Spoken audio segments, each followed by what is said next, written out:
Hubo 23 verse 1.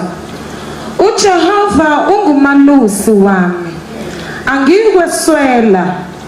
Uyangilalisa emadlelweni aluhlaza, uyangiyisa ngasemanzini okuphumula.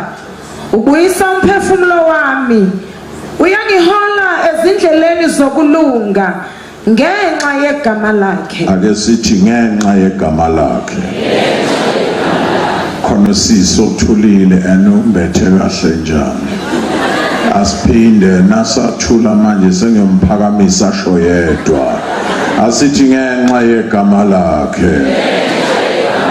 Waze washo naye, thank you. Qhubeka. Noma ngihamba esigodini sethunzi lokufa, angesabo kubi, ngokuba wena unami.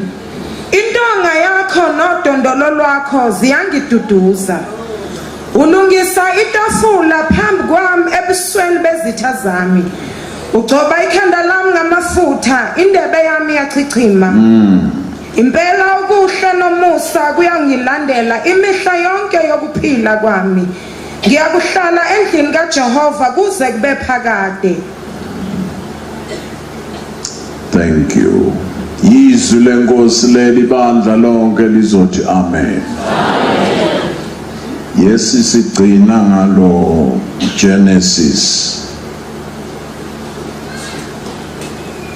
chapter 17. Genesis chapter 17. Must start to 16 and my discussion as it. Genesis chapter 17 verse 16. Ngiyakumbusisa ngikunike indodana ngaye. Asenze nje chapter 17. Ufunde amavesi okugcina ka chapter 17. I think it's 21 to him. 21. No. 57 or 58. Oh, ngithe Genesis. Oh, sorry mntwana. Ngiyayithanda into zasekuqaleni. 1 Samuel chapter 17. Sorry. Chapter 17 verse 21. Verse 57.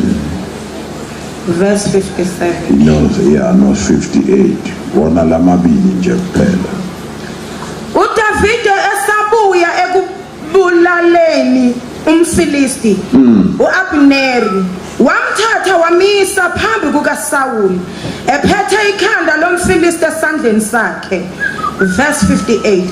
uSawuli wathi kuye, "Uyindodana kabani wena mfana na?" uDavide waphendula wathi, "Ngiyindodana yenceku yakho uJese waseBethlehem." Qala konyaka ngizofunda Psalms 23. Ngiyacabanga abanye namhlanje ngizoba itopic beyolala. Suka isigadla sendoda estanera sazofunda nje Psalms 23. Ngiyacabanga nje omunye shethu kuthele ngicishe ngafunda nje ngakhuluma nje ngingafundi neBhayibheli ngoba kugcwele la ngikwazi kusukela esikolweni. I'm very sorry. Kodwa umoya uphephetha la uthanda khona. Hallelujah. Ama-scholars eBhayibheli ngizongixolela ke ngizothi teach kancane ngiphinde ngithi preach kancane. Ma-scholars eBhayibheli ayazi ukuthi uDavide nakasho leli hubo ubengakafiki naku 20 years. Bengakahlanganisi no 20 futhi ngiyaphi ku 20 ngoba around 18 years uma esho leli hubo. Now ubheka leli hubo ihubo lomuntu amazwi ala amazwi omuntu omdala la. One, amazwi omuntu ohlangene nezinto nyandeni. Manje why lo mfana 16 kuya ku 18 years okatshangelwa lapho akhuluma amazwi yini lasahlangene nayo kangaka team azakhulumela amazwi nje. Ngifuna siphendule lokho bese ngihlala phansi.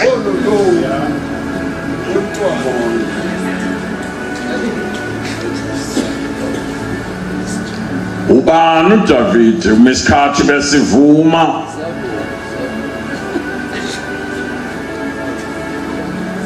ubani uDavid sike simusho nje asikhuluma ngoDavid iBhayibheli lakho likubeke kahle sikhuluma about a warrior, 2 shepherd, 3 a musician, 4 a prophet. Yena ke nazo prophet bekathatha ugubu lwakhe ahlabelele kwangathi uyahlabelela kanti soya prophet. Esinye seyiprophet engiyikhumbulayo esingibusisa kakhulu uthi izinja zingibambile zabelana ngeingubo zami kodwa iphulanga nelodwa lamathambo kamama njobe prophet nje ubeka dlule kwisikhathi sakhe ayongena kwisikhathi sethu ku New Testament. Ubheka phezu kwentaba yaseGolgotha ubona khona umuntu obanjiwe bamhlubulisa nakathi uyambheka uthi hayi omunye wami lo uthi izinja zingibambile zabelana ngeingubo zami kodwa ayiphulanga nelodwa lamathambo ami. Amasotsha ekade bethela uJesu ayemane 4 njoba babelana ngeingubo zakhe nje. What a prophecy Mockford. Babesho ukuthi emagumbini amano omhlaba bazomlahla ongcwele kaNkulunkulu kodwa bathatha impahla zakhe. Angidlule masinyane lapho. Bakhona abanye sebamlahlile yena kodwa into zakhe bayithethe.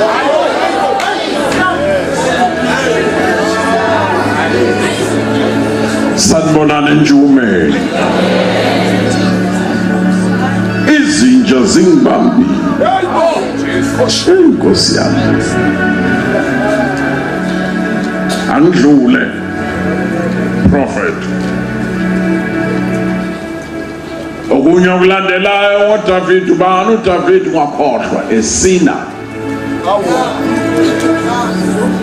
Awukanti uNkulunkulu kathatha isoni asenza umprofeti. Yiloko kufanele nathi sikakhohlwa kuthi nalokho esikuphethe izolo bekade sinjani. Kungumusa.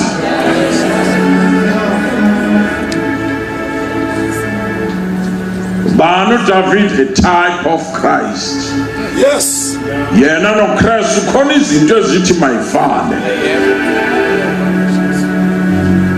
David wazalelwe eBethlehem no Christ wazalelwe eBethlehem. David bekade ngumelusi wezimvu zikaJese. uJesu ngumelusi webandla likaNkulunkulu izimvu zikaSimakade. Anguyekeleke ngabala kwashonelanga. Bani uDavid? Sikhuluma ngoDavid asigcina ngokuthi sikhuluma about a star. kulaba nawufunda iBhayibheli uyakuthola lokho. Kanti kulaba bake baya kwaIsraeli uyafika ubone iflege labo line star. The star sibizwa the Star of David. Akasekho kodwa izinto za igama lakhe lisekhona. Yiloko okwenzeke kuKristu. Noma ungathi akabonakali kodwa into zakhe isekhona. Uvela kuDavid asibambe lokho ke ngenxa yemfundiswa nyana ekhona nyandeni. iBhayibheli lisitshela ukuthi uDavid ubaba wakhe uJese siyakwazi kuyafakazelwa izwi kodwa nakuyiwa kumama akuveli kahle eBhayibhelini ukuthi ubani umama.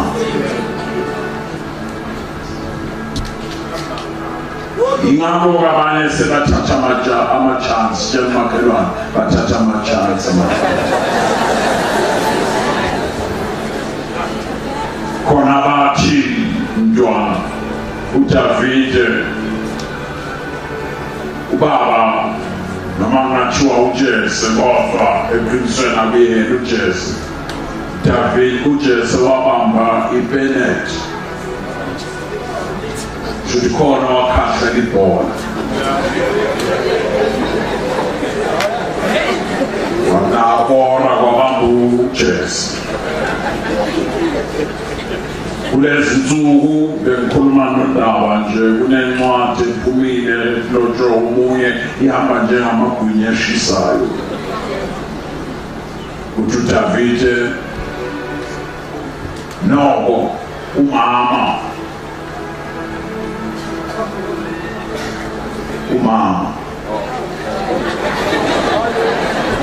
ngisho umama sengiqedile nje.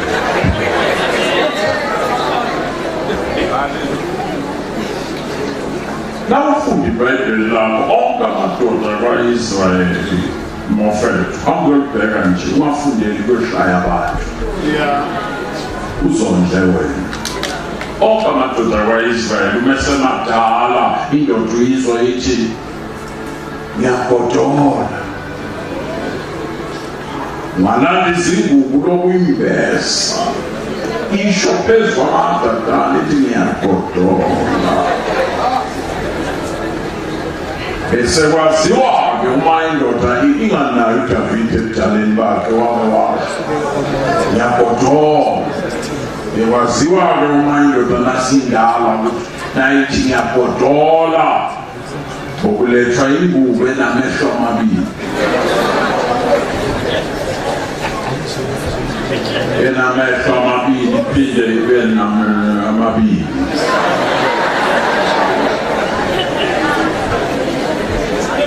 Ithi nayivuka lapho indoda izwe ithi namhlanje ngafudumala. Tshela umakhelwane kungabi i-miss call leyo.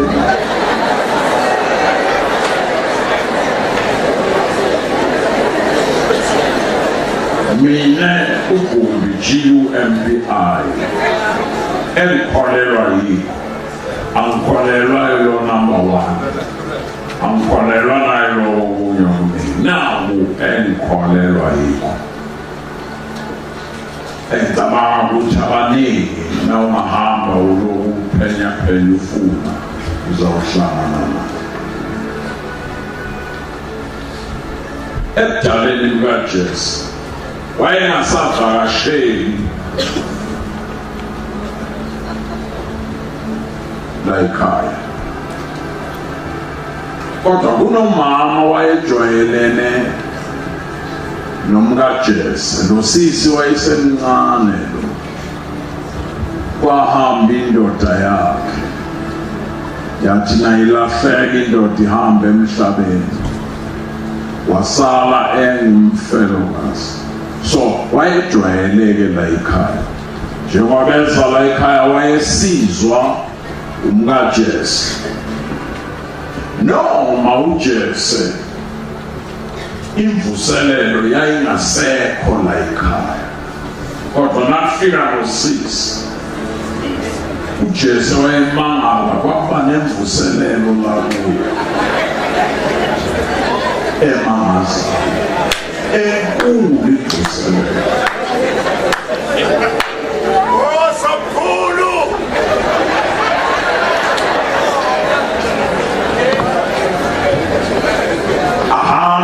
Sisi nakathuthuyozama uJesu ngale imvuselelo ihambile, kodwa nakufika lo sisi imvuselelo ngelinye lawo wathi evalelisa hamba wambiza uJesu. Mina nawe ntambama siyohlangana kuleli yalawo. Wahamba, ngiyamthanda kodwa lo mzalwane. Wahamba enento emhluphayo ukuthi ngingakwenza kanjani lo ngingamtshela umama ongisize kangaka. Abo-5 wabuya la. Bonke kaJesu bathi wabuya kwenze njalo, hayi namhlanje ngizolala la ekhaya. Nasebebodwa la nalo mama waqala le ndaba. Phela lo wangakuthi mina naye siyabuya namhlanje, ngithi ngikwazise leyo ndaba. Bayibopha bona kodwa umkaJesu kanye nalo sisi. Ngapha uJesu ufaka zonke imbiza zakwa-Israyeli ukuthi ujabula mphimbo uzokuwina. Ebusuku isivalo sathi jwi, washo uJesu wathi nakhoke, wangena lozaya ungakhohlwa, ungena ngobumnyama ngoba akuvumelekile umuntu onjengaye usesemanzi kanje ukhanyiswe kanti uyiphethelwe indlala. Ukudla kona ngadla ngokwesiko labo kodwa ungakhanyiswa. Kwahluka-ke ngobumnyama, wahema lo baba, wahema saya wanaqeda waphuma ngapho lobo bumnyama. Nabo-ke la ngifuna sibe siqala khona, iyaqala-ke indaba. Kanti njengoba ehema kangaka akungenanga lo sisi, kungene yena lo mama wala ekhaya. Yena uhema kangaka nje ukuthi kanti hayi yilo gogo bayikophe kodwa. Yebuli nangihamba isikhathi uJesu wayebheke lapha kulo makoti ukuthi khona into ezokwenzeka. Kwasuke kwamxaka nako-ke lasiqala khona. Kunoma bekhona into ekhanga kulo makoti kwashaya la eduze, kwaphulelwa yona lo. Kwaba yinto emangazayo, kwenzeke kanjani, khulelwe kanjani wena. Nalo wabhoka abantu benza izinto bese bakhohlwa ukuthi benzeni. Wayibika le yalela, wavela lo mfana babake bambo, wavela lo mfana legama David wanikwa yilo mama. Esho ukuthi othandiweyo. Ngamagama wendaba lo mama wayeqonda ukuthi endaweni yami khona bekade ethandile.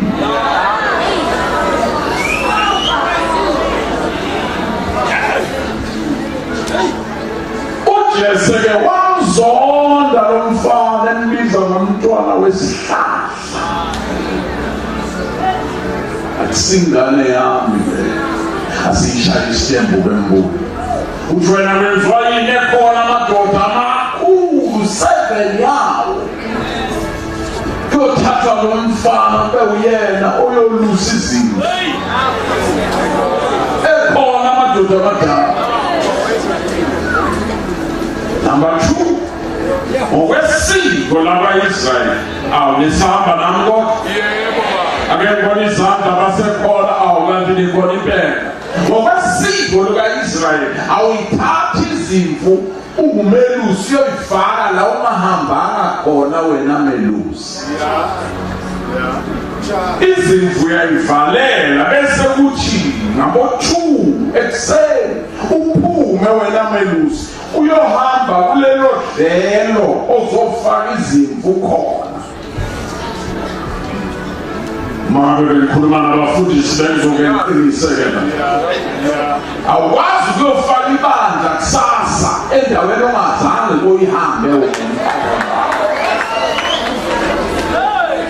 Idlelo zofaka ibandla kulo kufanele beqale wena uhambe kulo kuqala.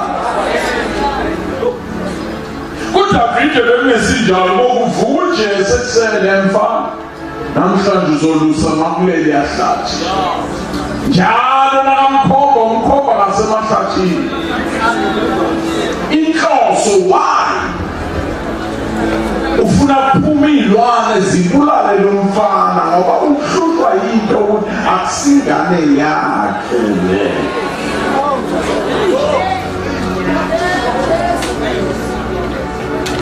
Umensana usalapha kuleli yahlathi aliphethele uyise.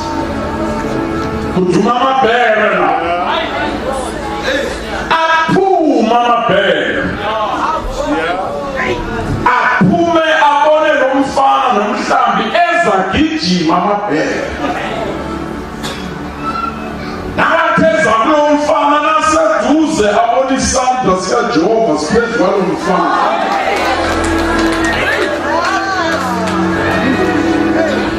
Ajika amabhele athiyeke sibulala umuntu ohamba nosumakanje.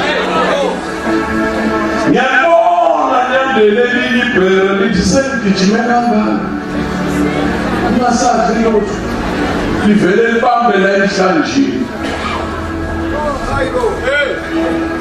Libambe lodwa yezimvu la emhlanjeni.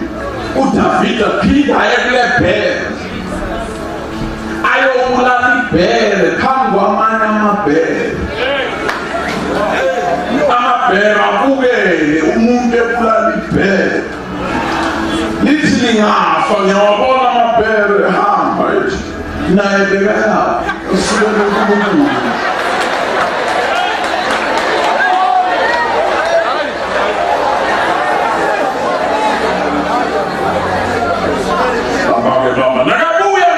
UDavide ezovalela umhlambi bonke la ikhaya ungathola benza nje.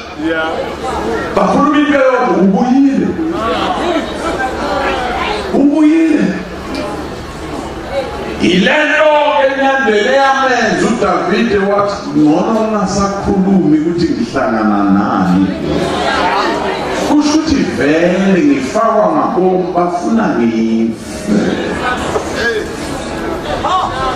Ubuyile. No akhona ubuyile nodana ulusajana. Olizwe. uNkulunkulu bekadena. Ekseni sasa aphinda khombe lo baba. Namhlanje uzoyamali ihlathi. Njobe khomba lapha kugcwele amabhubesi ayabhonga.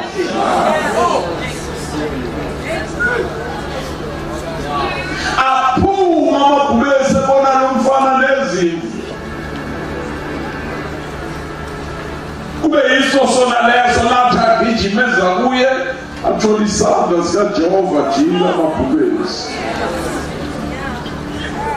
Nakhona nelinye lalo lithi hey sengijime kangaka ngibambe la emhlanjeni. Nalithi liyabamba uDavide aphinda alwele lo mhlambi walo muntu ongamfuniyo. Akamfundo akufuna afe kodwa yena mhlambi wakhe. ugcina uphilile awuweli nasezitheni. Lavuka-ke enyandeni lehubo kulomfana. The Lord is my shepherd. I shall not want.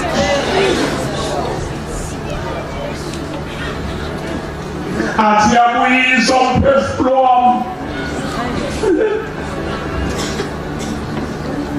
ngenxa yegama lakhe. Awuthi ngenxa yegama lakhe, awuphinde nje uthi ngenxa yegama lakhe. Yalela 2017 khona izinto uNkulunkulu azokwenzela zona, hayi ngoba ungcono, kodwa uzozenza ngenxa yegama lakhe.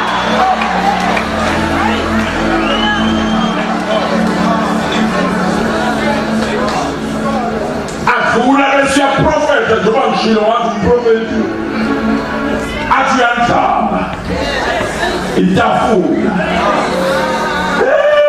ebusweni bami naphambi kwezitha zami. Adlule athi uyaligoba ikhanda lami ngamafutha, athi indebe yami iyagqigqima, aqede nasathi surely goodness and mercy shall follow me. Hayi kavite kukhona amabhubesi la, kukhona amabhere la. Hayi mina ngibona amabhere ngale kwamabhere. Surely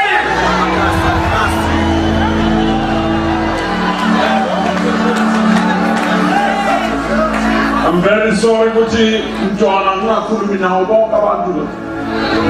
Ngizokhuluma nabantu abadingelwa amabhere ukuthi lamabhere agimelayo asho izinto ey'nkulu ezilandelayo.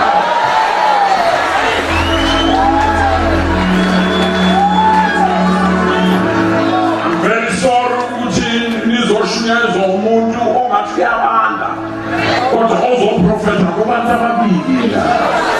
Amabhubesi ayaduma, kuduma kufemeli, kuduma kumyeni wakho, kuduma abantu bakho, kuduma yonke into. Kodwa emva kwalokuduma kwalamabhubesi, surely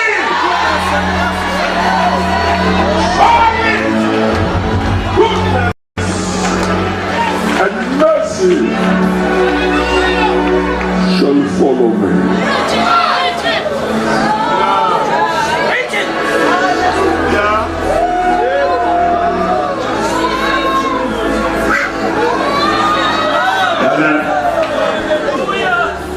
Maususa mabere akukho ma blessings.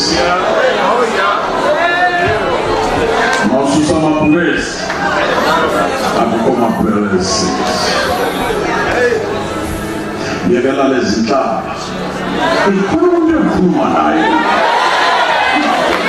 Yekela lezi nhlamba bakubiza ngazo, le nhlamba othuwa ngazo khona izinto eziyibizayo. Mbule asipinde sifake esinye isitebe ngoba ngiyazi noma ingeke uyozayingena. Nawe uNkulunkulu ukhuluma noSamuel, uyomkhalela kuze kube nini uSawuli sengimelahlile. Ngiyibonela umuntu wenhliziyo yami ngapakaJesu, walisa uphondo lwakho, hamba lapha nebala walidwalisa nawe kaJesu. Nafika bathi awusenzeni la, ngabe wathi hayi sokwenza nje umhlatshelo sidumisa uyonke. Asenzile konke, bambeke lo uphondo lugcwele. Usethu Samuel, lungisa Jesu, lungisa onke amadodana akho azodlula. Khona omunye wabo uphondo kufanele lwele phezu kwakhe. Gama legama lungisa womangaki waya kubo vele lungisani bafana balungisa iy'tshebe bayilungisa bageza baba bahle. Bambatha abanjani. Ake ngesikhumbuza. Wake wamlungisa uDavid. Angithubuswa ingqondo yokuthi asingane yami.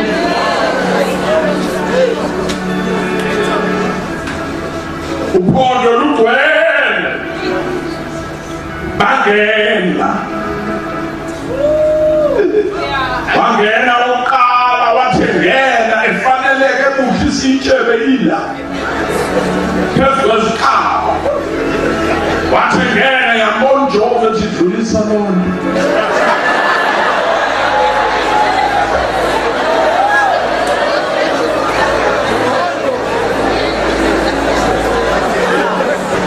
Again, 2017 nyandeni uphondo lwakho nalugcwele angeke lithathwe umwana okunye umuntu.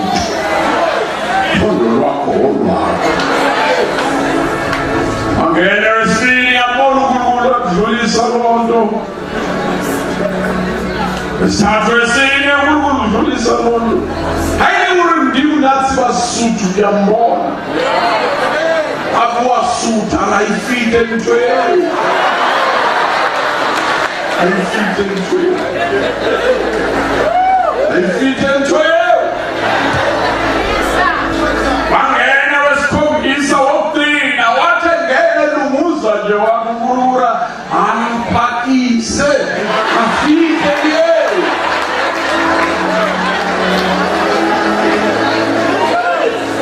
Badlula bonke bemangapha emva kwaSamuel noJesula. Yaphelela yonke 7 bamba. Iphelele yonke 7 ndawo. NoJese ubukela angamazi ubukele ini ngoba uyawabona lawa wathembina phelele.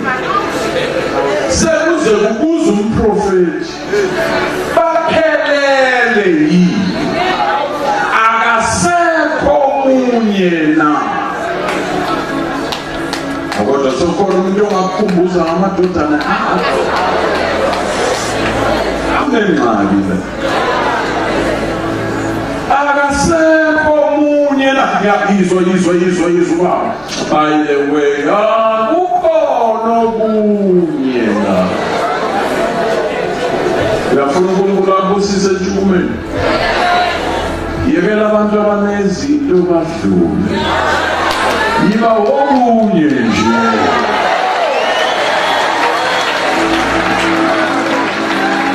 Omunye la.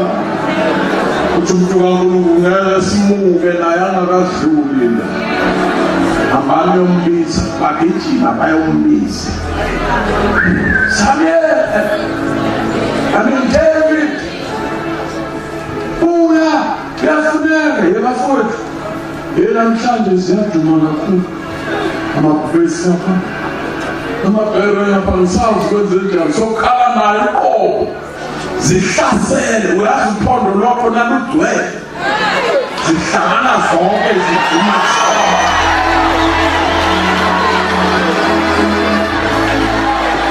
Mina ngikhuluma nabantu ophondo lwakho lugcwele. Uhlangana izinto ezingahlangana. Athe yekele abafunda kwazi ukuyeka imvuzo yababa kunje. Hayibo uyafuneka ngabhekela. Mabhera mawufoshoza umhlambi lo ufuneka wena na. Wanele waya lalela abangena la kuthiwe lungisa. Yena kalungiswa. Wangene nukubulonga.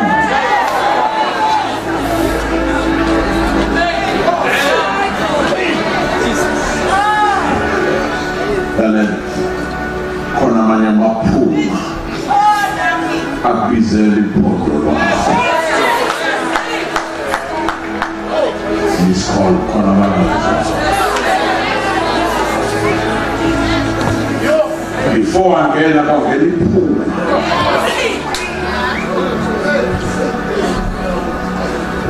Start kwathi kunuka kwathi nakangena kwakhuluma uGugu speaking uSamuel nawe inhliziyo yami kanti abantu benuka nje baphinde babe yami inhliziyo yasathi usahambi kule bandlu hlalela nje kuthi ngowenhliziyo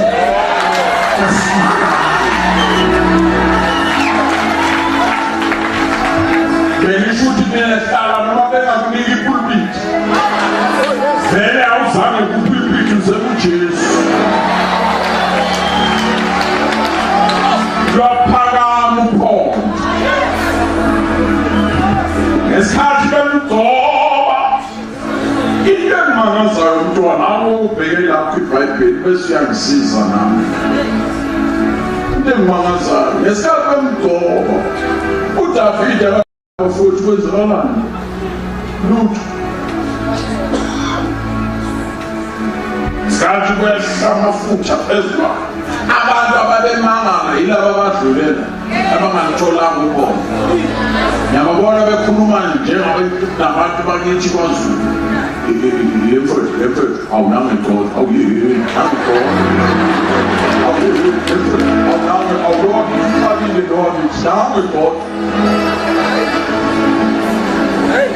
yena wayana mangala uqale waliprofeta uyagcoba izinto zakho zingakafiki izinto zakho zingakafiki ukuze naseyifikile siyasakumangaza umangala njengoba uzange kowuyibisi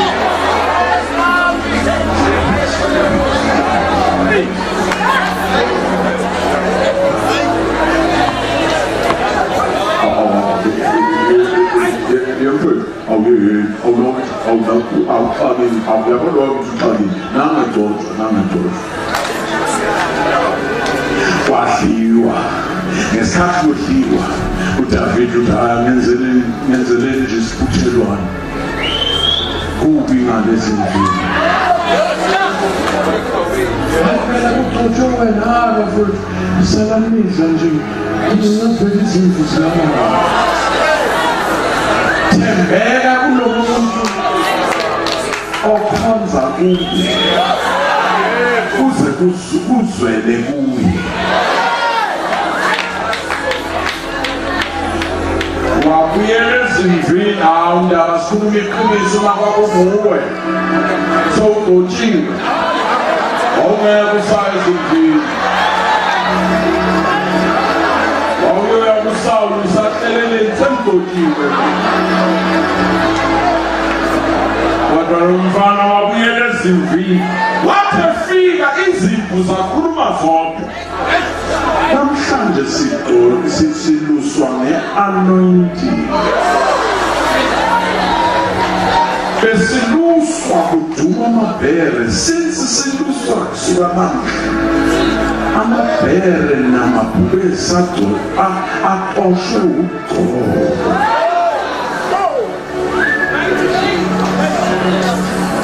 kwaze kwafika isikhathi sokuthi kuphela iprobation kanti nayiphela ngapha uNkulunkulu uvusa uGoliathi lapha for 40 days uGoliathi uyamemeza khiphani umuntu ezela bambethe izinto zokulwa kodwa bayempini noJesu ukhiphe bonke abafana bakhe bani niyolwa kodwa baye baphuma uGoliathi bayaqasha bonke elinye lawo uDavide ubizwa uJesu seyiphelile iprobation nalento yokulandela izophela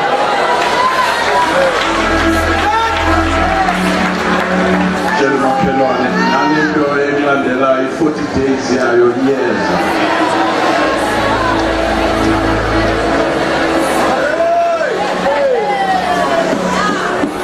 David angithi abafowethu basempini thatha lapho ukudla ngiyabona phambili awubakusela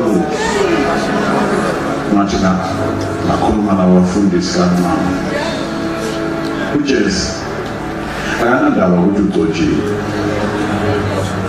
uJesu uyathumana inkinga yabafundisi abancane banamhlanje bafuna ukuba babhishophu naphansi kwababa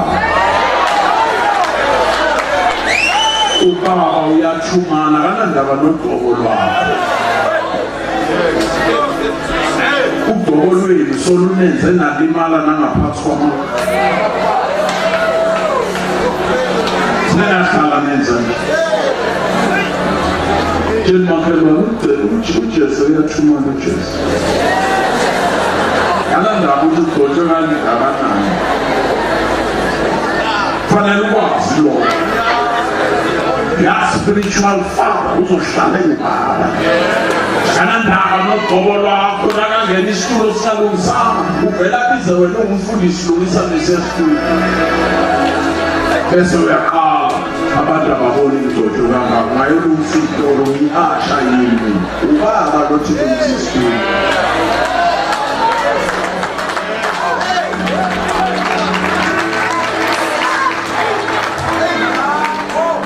makhelwana sidlule manje ngoba abanye sebangibuka ngamapliti emakhaya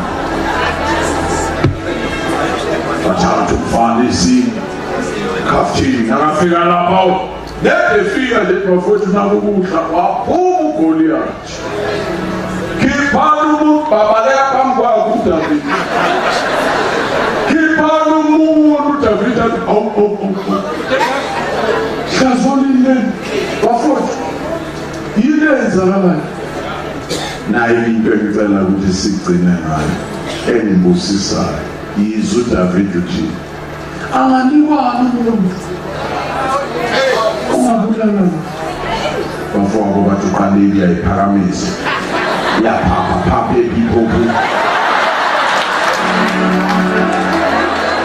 ekhaya izinto ishiyelo bani hayi futhi ngiphakamisi bembuza nje iyabuyela ekhaya waphuma kanje washiya abafowabo wathola amanye amasotsha wabuza umbuzo anganikwani umuntu ongabulala umuntu iprofethi lelo liyangibusisa ngalelo anganikwani umuntu ongabulala lamazwi kaDavid asho ukuthi bafundisi angisazilwi izimpi zamahala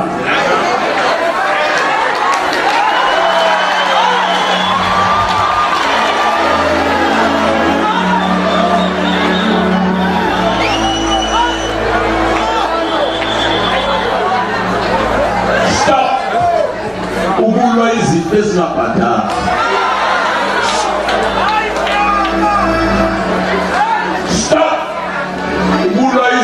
ibadela anganikwani wathola abantu sebakhumbula amakhosikazi abo emakhaya bathi mfana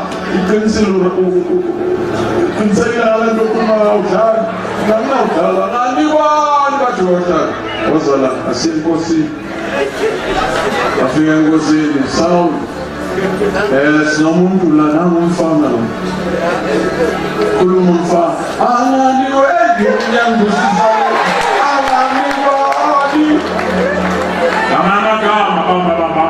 ngilibulele lami ibhele ngilibulele lami ibhubesi lo Goliathi wenu lo uhlupha nini anganikwani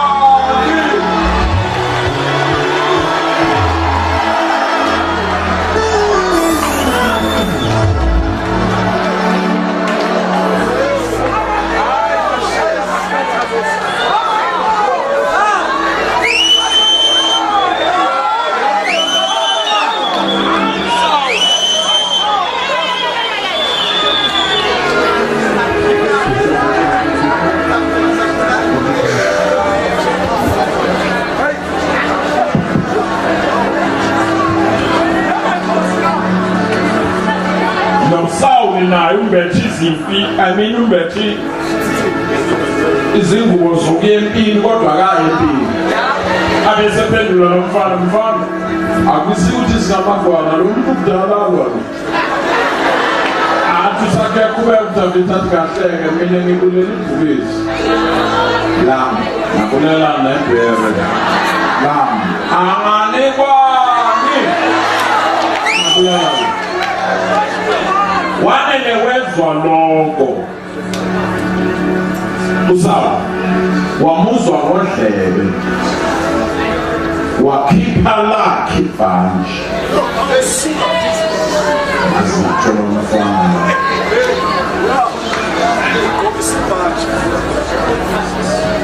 wakhipha lakhe ibhanji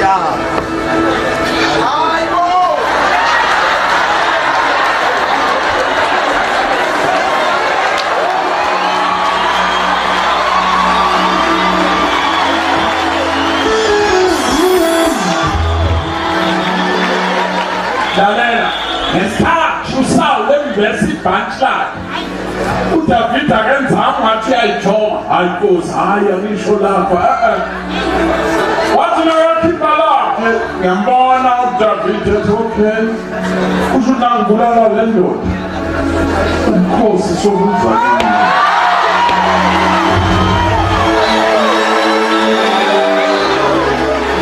njobe phumula ibhanti nje usukuthi na uSawuli uthi lento ikhulumayo uKhosi usukile kimi uKhosi sebubuwe ayimbatha uDavid ibhanti wathi esuka wathi okay wakhumula mfana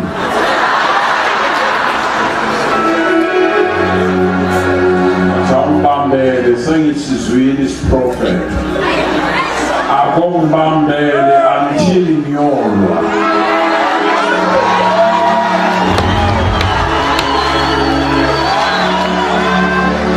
amagama uSawuli waphinde walenza njani ibhanti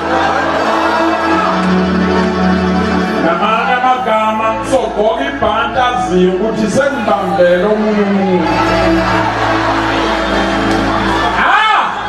phela abantu abazofika emsebenzini bebukela phansi kanti sebabambele wena uyephuza abayiphethe. Your promotion is coming. Your promotion is coming.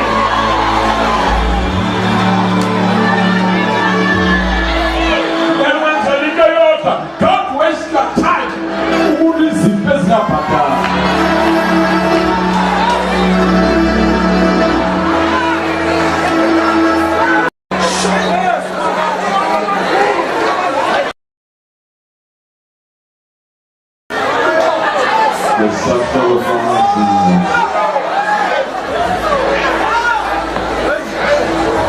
Wathe uma uDavid wathukana uGoliathi khona abantu nasebazofa bathukana kakhulu yinja yini ngaleletha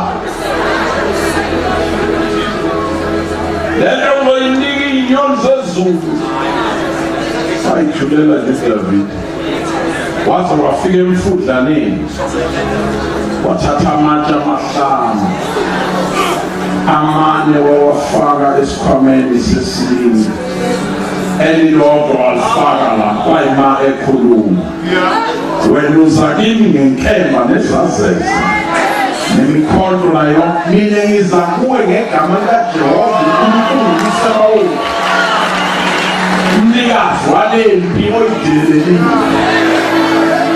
ayasho enyakazisa imbayibane yakhe walidedela ithi wathi nakalidedela nakula ngusisa khona yembulo akalidedelanga ngabese uyakubuka nihamba kanjani ngoba inkinga yakho na uyemkhulekweni enkonzweni udedela umkhuleko ulokubuka ukuhamba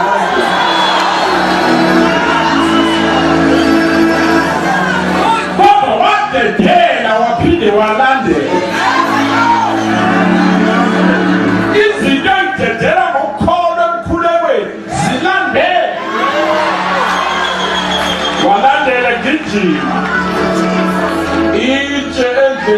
I strongly believe lathathwa umuntu kaJehova ngoba wona uyazi ukuthi insimbi ikuphi la engekho khona wavela angena ashaya uGoliath wawa wathanawa uGoliath wawa uDavid esula bangapha uGoliath bakho bewa bakuthola wena usaluza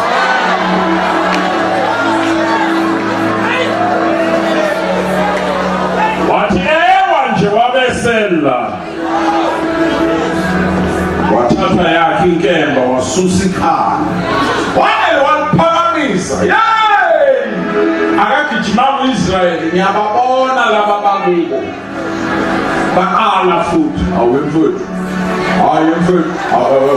uyabona ukuthi uxakile-ke nawe kulala uGoliath baqala nabo bagijima asivale ngokuthi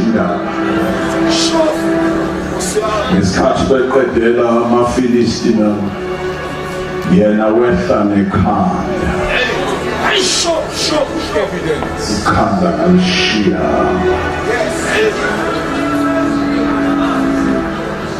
kamhlas wehla na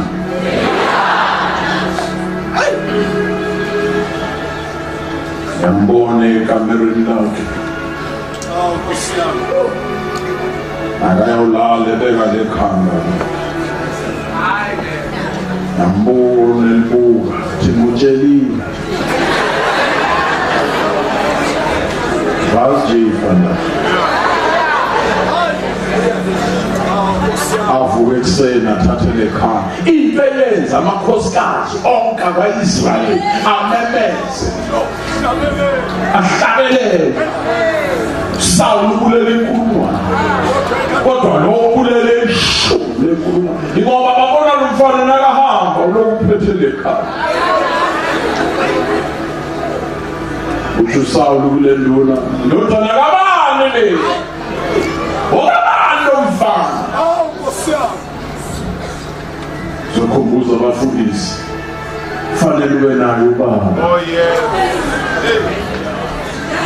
INTSHUMAYELO ukima boGoliath kodwa ungenayo baba uma sebewile boGoliath bazobuza abantu ndodana kabani le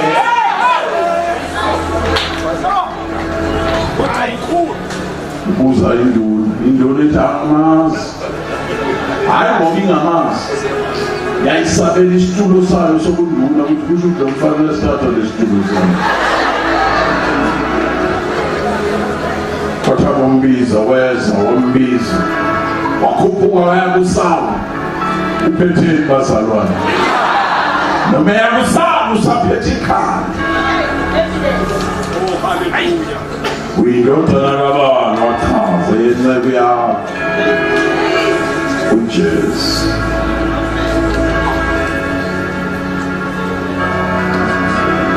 qala wamfaka esigodlweni uSaul nake nguthandayo nakaphuma la wakhuphukela entabeni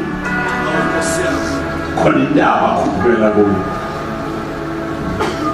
wayongcwaba lekhanda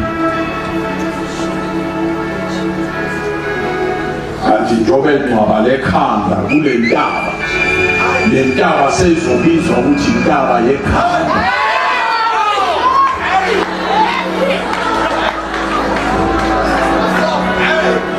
okwadinga ukuthi noJesu nakabona ikhanda likaGoliath lingcwatshwa la wathi nami nangiyobalanda usathane ngizobe ngimlanda ngizobe wabethelwe entabeni yekhanda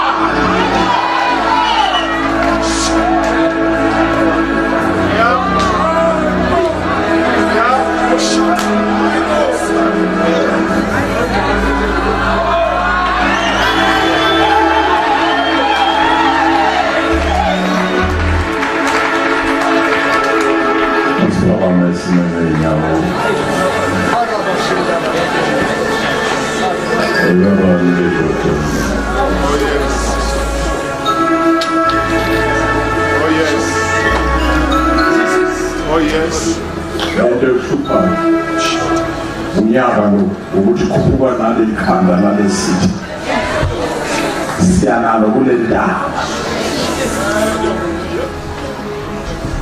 solilahla lo nyaka khona into uzokwenzela yona uzowadinga ngogonyana